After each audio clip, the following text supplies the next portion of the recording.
মাওলানা মিজানুর রহমান আজহারী ১৯৯০ সালে ২৬শে জানুয়ারি ঢাকার ডোমরা থানায় তিনি জন্মগ্রহণ করেন। তার দাদার বাড়ি কুমিল্লা মুরাদনগর পরমতলা গ্রামে।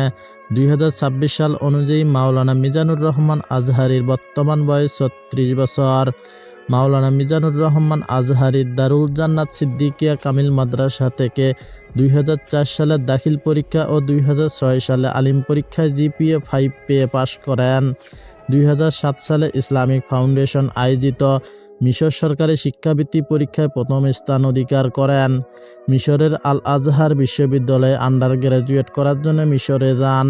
সেখান থেকে ডিপার্টমেন্ট অব তাফসিরুল অ্যান্ড কোরআনিক সায়েন্স থেকে ২০১২ সালে শতকরা ৮০ জিসিপিএ পাশ করে অনার্স পাস করেন। মাওলানা মিজানুর রহমান আজহারী ২০১৪ সালে ২৯শে জানুয়ারি বিবাহ বন্ধনে আবদ্ধ হন। তার ২টি কন্যা সন্তান রয়েছে। মাওলানা মিজানুর রহমান আজহারী একজন ইসলামিক চিন্তাবিদ ও